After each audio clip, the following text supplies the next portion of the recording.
शारीरिक क्षति इस प्रकार की जिससे मृत्यु संभावित हो जाए, तो इसमें तीन चीजें हैं। तीन चीजें कौन कौन सी हैं कि भाई पहली स्थिति है कि शरीर के किस भाग पर क्षति कारित की गई है, यानी जो शरीर है, शरीर के किस भाग पर क्षति पहुंचाई गई, चोट पहुंचाई गई है। क्षति की प्रकृति क्या है, जो क्षति यानी चोट है, चोट की प्रकृति यानी नेचर क्या है, सिंपल है, ग्रीवियस है, किस प्रकृति की है। और तीसरा महत्वपूर्ण है उपयोग में लाए गए हथियार, आयुध, उपयोग में लाए गए आयुध की प्रकृति क्या है।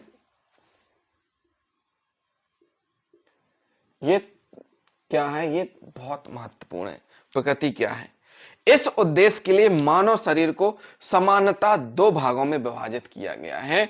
इन तीनों पॉइंटों के उद्देश्य से इसमें बताया गया स्पष्ट रूप से कि भाई शरीर के किस भाग पर चोट पहुंचाई गई है, जो चोट पहुंचाई गई है वो किस प्रकृति की है, और चोट पहुंचाने के उपयोग में लाए गए हथियार की प्रकृति क्या है। तो इस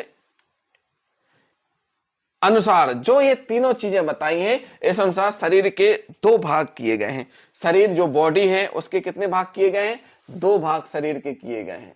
शरीर के दो भाग किए गए हैं।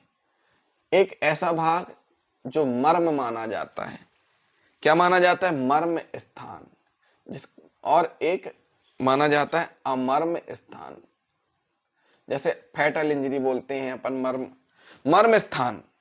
मर्म स्थान शरीर के वे भाग हैं जिनमें कारित की गई क्षति के परिणाम अधिक सरलता से गंभीर हो सकते हैं। यानी इन स्थानों पर, मानव शरीर के मर्म स्थानों पर अगर चोट पहुंचाई गई है, क्या की गई है, चोट पहुंचाई गई है, तो उनके परिणाम गंभीर माने जाएंगे। क्या माने जाएंगे, गंभीर माने जाएंगे। जैसे क्या क्या है, मस्तिष्क, मस्तिष्क में चोट पहुंचाना, हृदय, हृदय में चोट पहुंचाना,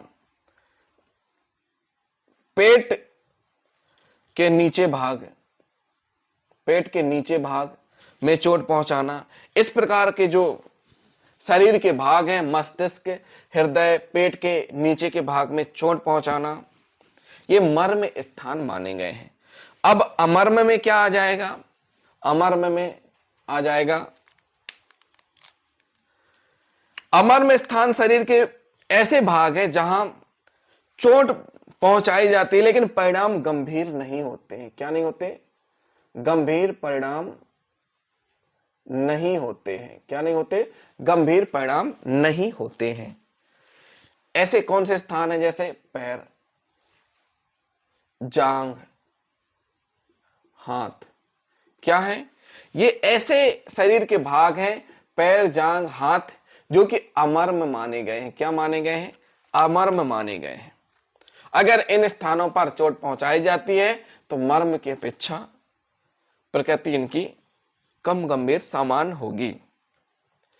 क्षति या उपहति अथवा चोट साधारण या गंभीर हो सकती है। जो क्षति शब्द हम पढ़ रहे हैं, क्षति को उपहति भी बोलते हैं और इसको चोट भी बोलते हैं। क्षति को उपहति भी बोलते हैं, चोट भी बोलते हैं। तो यह कैसी हो सकती है, साधारण भी हो सकती है और कैसी हो सकती है, गंभीर भी हो सकती है। साधारण या गंभीर भी हो सकती है।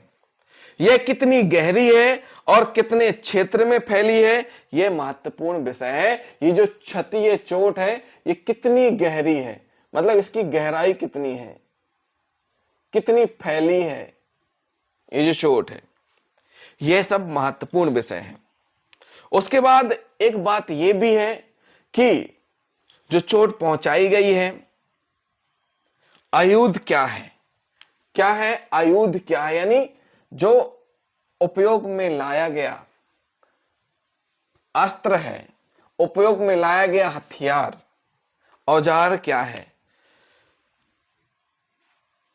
आयुध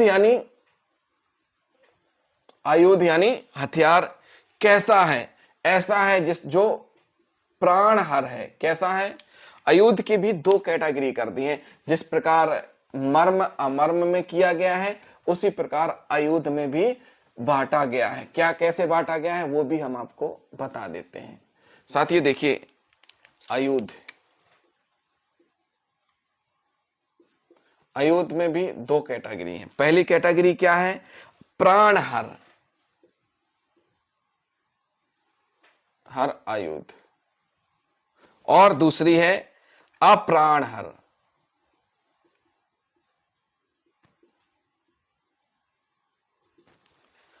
अब प्राणहर और अप्राण का मतलब क्या होता है? प्राणहर मतलब होता है, इसका मतलब है घातक। क्या है? घातक। इसमें क्या क्या आ जाएगा? बंदूक, पिस्तौल, बंदूक, पिस्तौल, रिवाल्वर, बंदूक, पिस्तौल, रिवाल्वर, तलवार, बर्छा, गड़ासा, छुरी, गुप्ती, चाकू, बम, चाकू, बम, ये सब किसमें आ जाएंगे? तीर, बका, ये सब घातक आयुध माने गए हैं। अब अप्राणहर आयुध कौन कौन से हैं? लाठी, डंडा, लकड़ी, छड़ी, मुक्का, ये क्या है? अप्राणहर माने गए हैं। परंतु इस निष्कर्ष पर पहुंचने के लिए कि क्या कार्य की गई क्षति से मृत्यु हो जाना संभव है या नहीं, शरीर का भाग, क्षति की प्रकृति और आयुध की प्रकृति को साथ साथ देखा जाना चाहिए, अलग अलग नहीं।